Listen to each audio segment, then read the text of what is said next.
I would like to invite, of course, the audience for questions, particularly for the last presenters, but also more broadly on any reflection, share comments about this a list of very interesting country experience and different activities and strategy put into context into countries.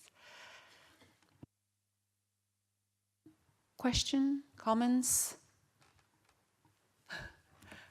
Over to you. Okay, I'll take the first one, and we'll start from there.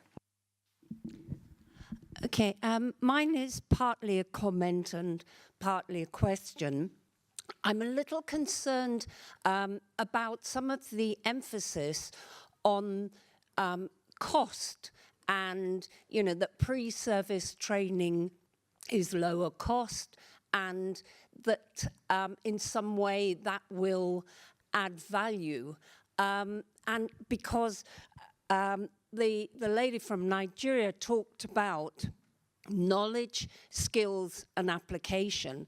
And I think one of the things with pre-service training is you can build really sound knowledge. And so it's a very good step, but actually applying knowledge in the workplace is very different. And that comes with in-service training.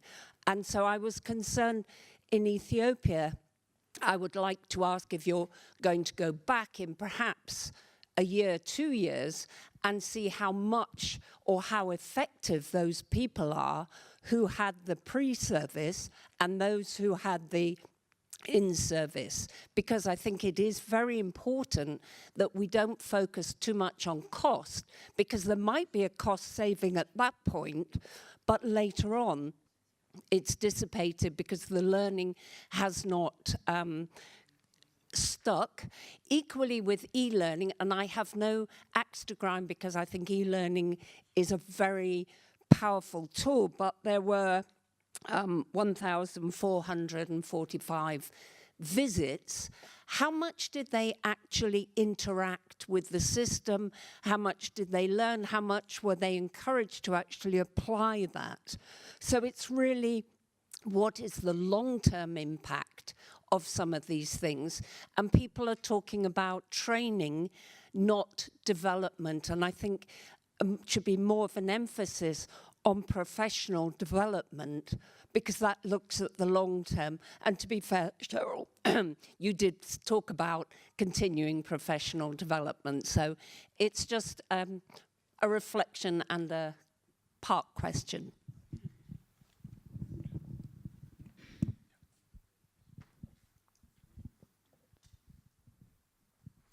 Thank you. My question is to Mohammed. Thank you very much for sharing the experience in Pakistan. In your conclusion, it was pretty obvious that the reporting rate increased drastically. But it's about compliance with a new tool. Don't you think that the real outcome is more located into decrease in wastage, number one, and number two, probably decrease of excess in stock on hand? Did you have a chance to, for me, these are the real outcome and they are actually measurable. Do you have a chance to quantify these? Thank you.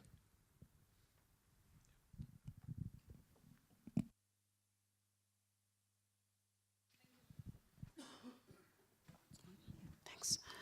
Okay, thank you very much. My question is sort of a bit cross-cutting. I'm hearing everybody trying to see how best to convince the authorities to invest in development of staff, particularly those within the supply chain fraternity. And from the presentations that have actually been made, you can see that in some locations, it has been easier than in other areas trying to convince the authorities that be.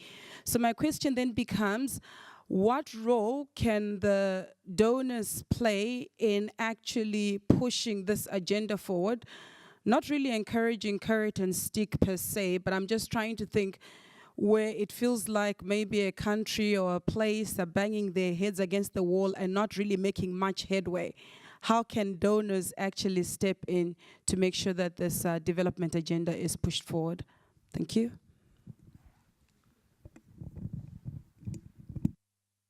Okay, the last question, and we'll give a chance to the panel member to respond.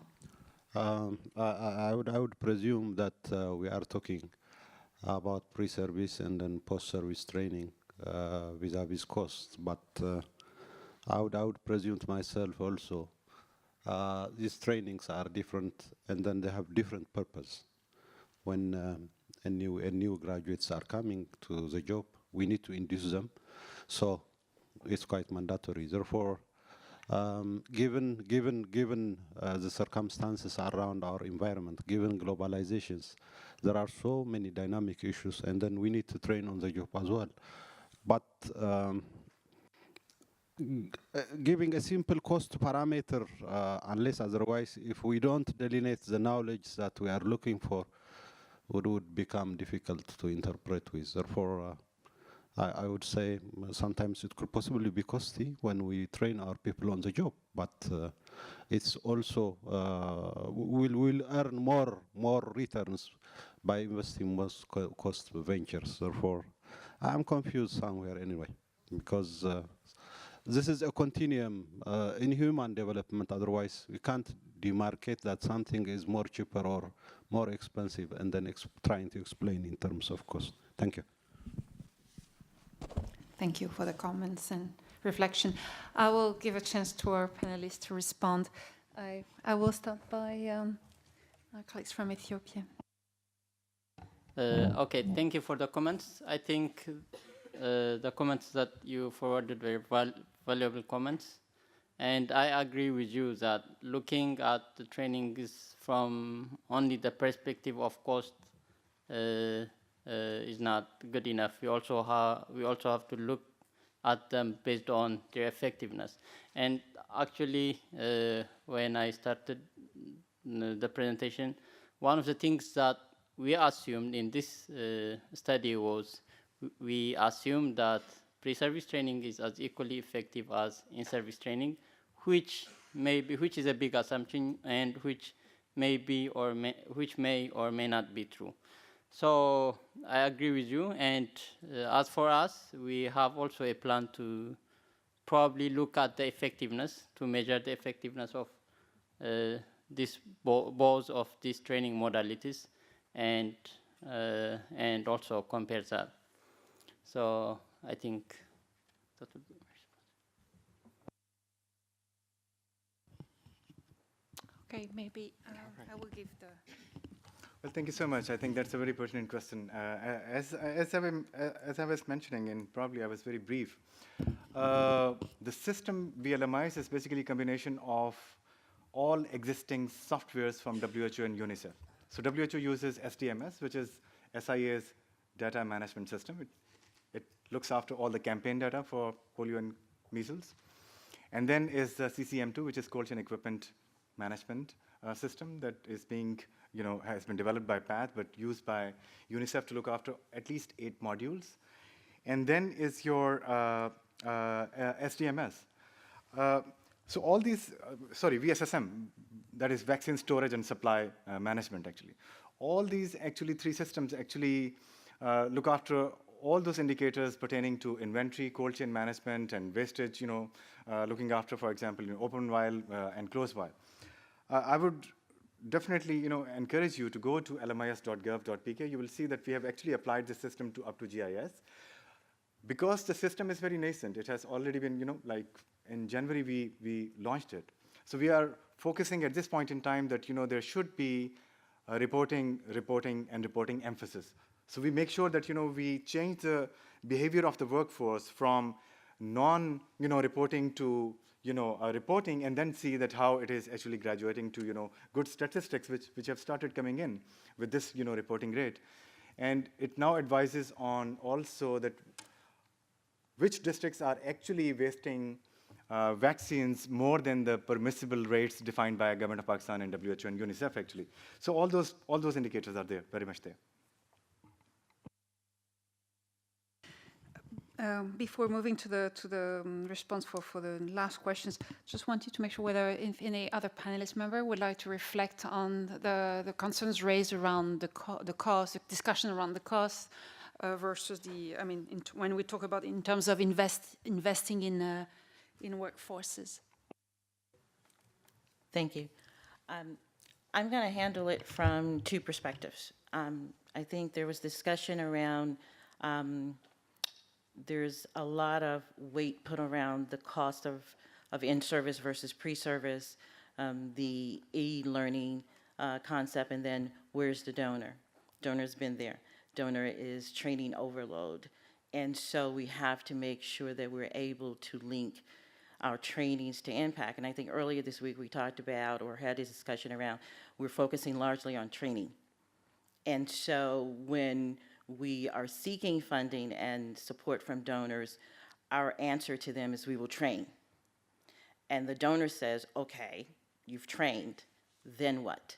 So we have to be able to show an impact, a cause, and a return on investment to building up this human capacity, as we say, is a need. Not saying that training is not needed, but we have to look at innovative ways and strategies and approaches to developing the capacity of individuals. That means a mixed medium and blended approach of using pre-service training that takes the model of adult learning from in-service training into the classroom, providing practical exercises and the ability for these students to perform in internships at facilities to gain on-hand experience.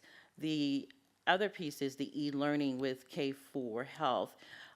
They've also moved into linking to social media to be able to have peer-to-peer exchange of information and resources for individuals that are receiving any type of educated training via the e-learning systems.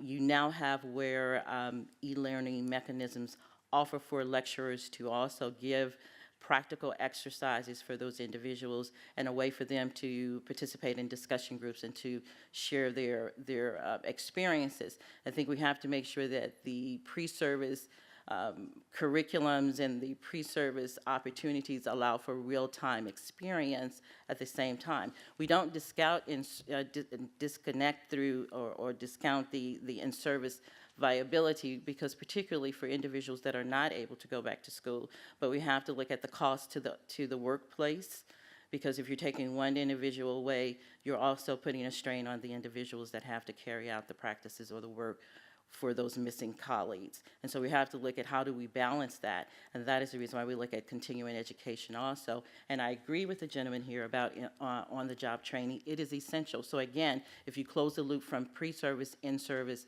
e-learning, and on-the-job training, it will solidify skills, knowledge, and retention of the ability to perform their jobs successfully. Yeah, I would like to share with you example from Pakistan. I mean, we developed, a 3-credit supply chain management course for the MP students at the Health Services Academy, which is an autonomous body.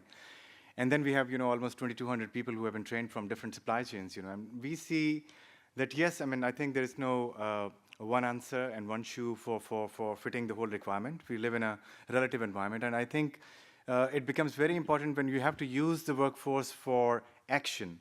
And for that action, in-service training is extremely important. And for the vision of, creating a critical mass of people for a long-term investment where you are investing in people graduating MPH with 3-credit course, probably is a long-term investment. So it has to be a, mix of approach where you have to utilize, potential from both streams of workforce.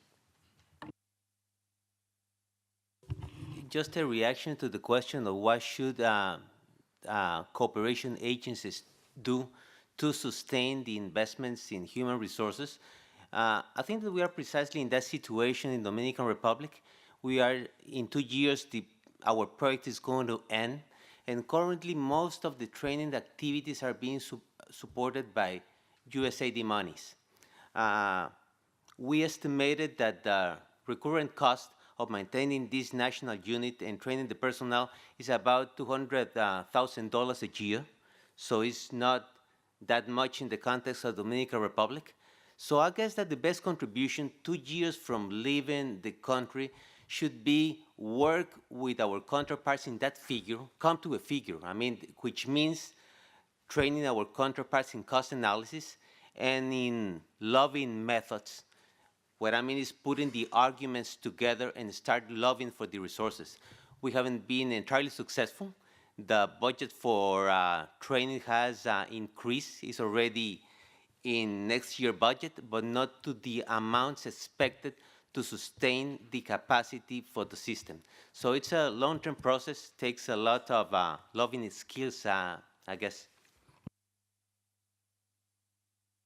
Thank you. I'll take this advantage of putting my chair hat aside and putting my donor hat aside, because there was a question on donors. And just to add to the reflections that we're having, I think what is interesting is to see that definitively health workforce development is part of the supply chain as a whole, is a part of the supply chain strategy in the country of how we're investing in people to deliver.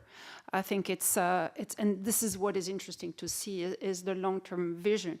There's different, probably if we contextualize, but there is a general approach of having, looking at the continuum of the needs in terms of development of pre-training, in-training, keeping different methods, looking, of course, at cost, because everything has a cost, so being cost efficient, but it's not necessarily, I don't think what we're saying today is that we're not putting into conflict the pre-service training versus the in-service training.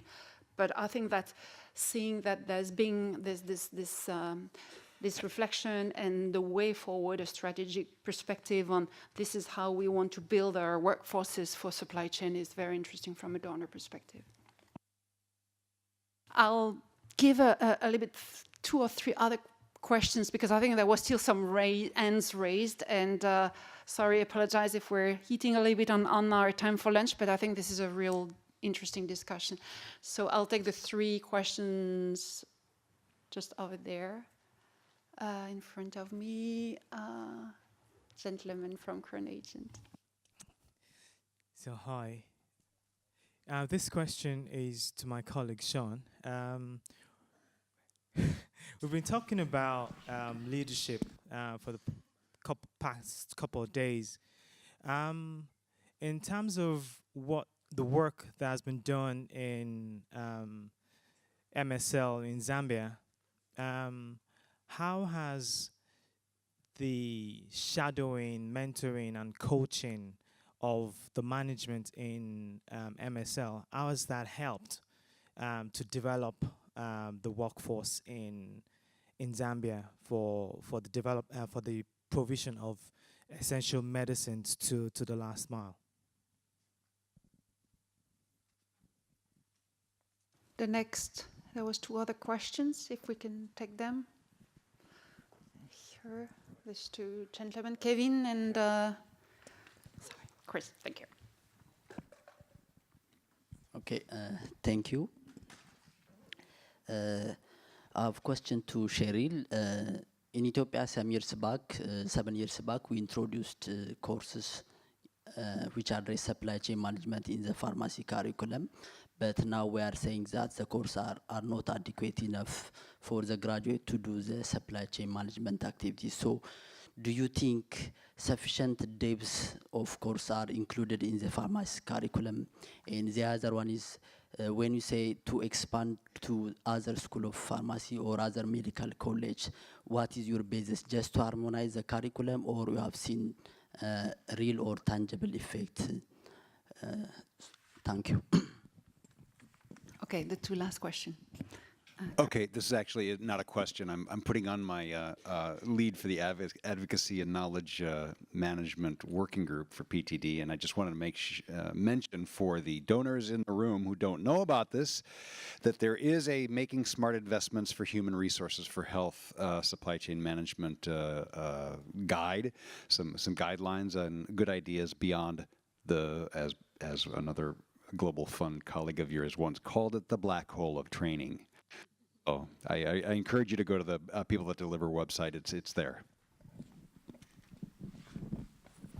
Thank you, Kevin.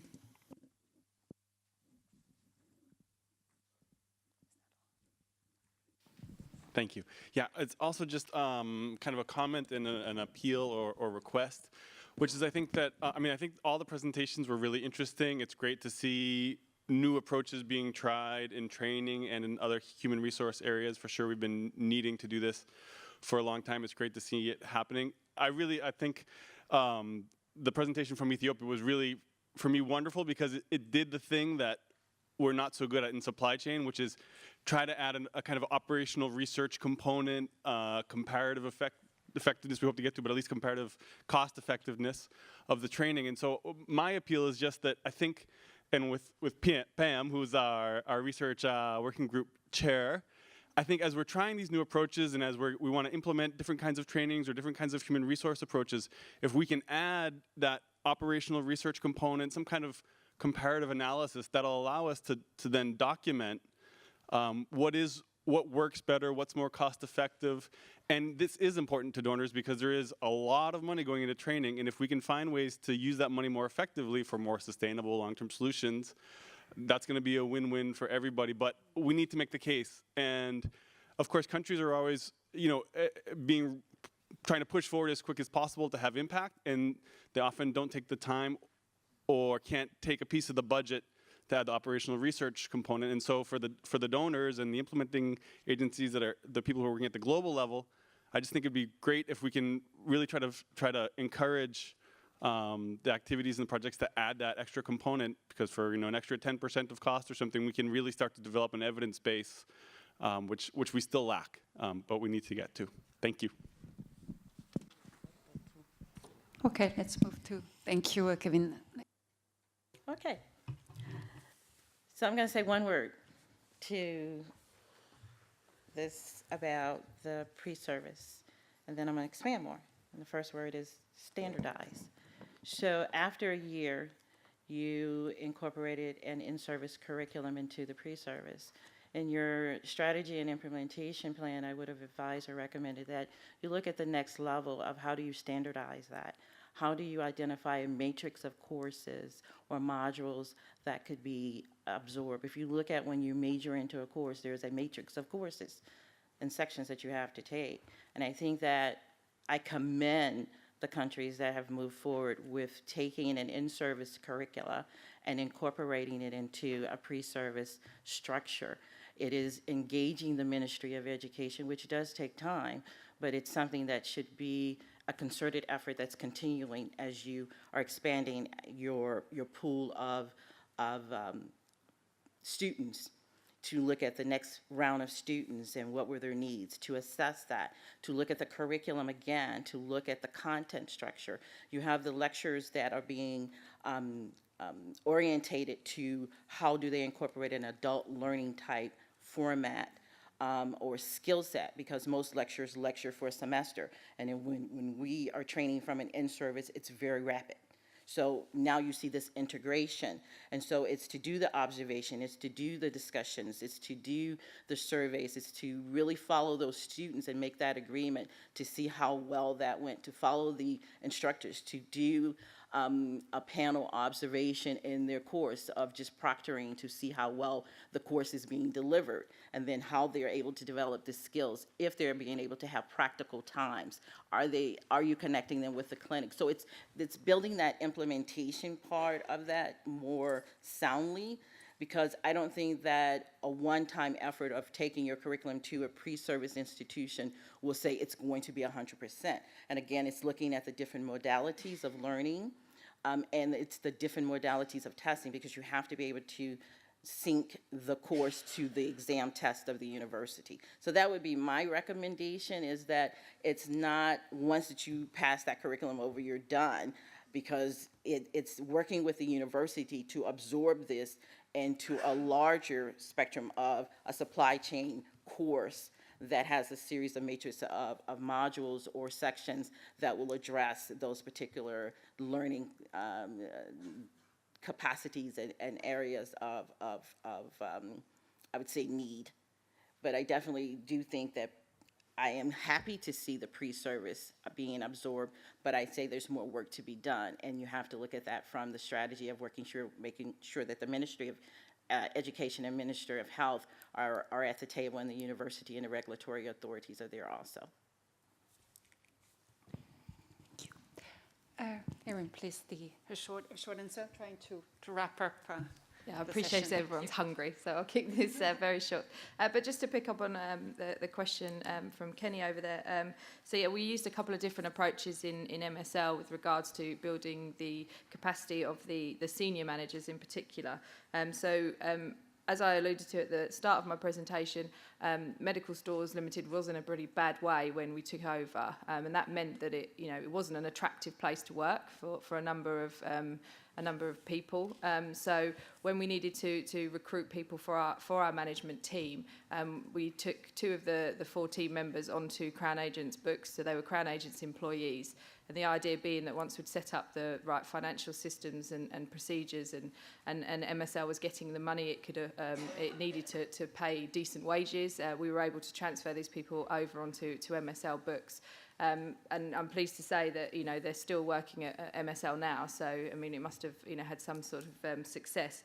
The other approach that we took with regards to the Director of Logistics, so we brought on one of our own team to fulfil that role, but we identified a Zambian national who had the capacity and capability with some assistance to take over that role. So he went on a sort of long-term mentorship program. We put him through a master's degree, which he did by distance learning, but he also learned on the job, and this was a continuous process of checking his skills, seeing where the gaps were, trying to identify them and address them. So we used a couple of different approaches, and I just wanted to sort of echo what Kevin was saying about operations research, and I think the gentleman from the World Bank mentioned the pilot project that was run in Zambia. And that was Crown Agents and JSI, World Bank, USAID put a lot of money into that pilot. And what was wonderful about it was that we had results, and we could demonstrate that if they were to implement this pilot, if they were to roll it out, how many children's lives would be saved because they could access, the medicines. So, and that really spoke volumes. And because we had that data, that's why we managed to convince the government to accept this approach and to roll it out to the rest of the country. Thank you. Is there any final short comments from the panelists? Please, before I close. The concept of continuous improvement should not be forgotten, because obsolete training becomes a decoupler. Thank you.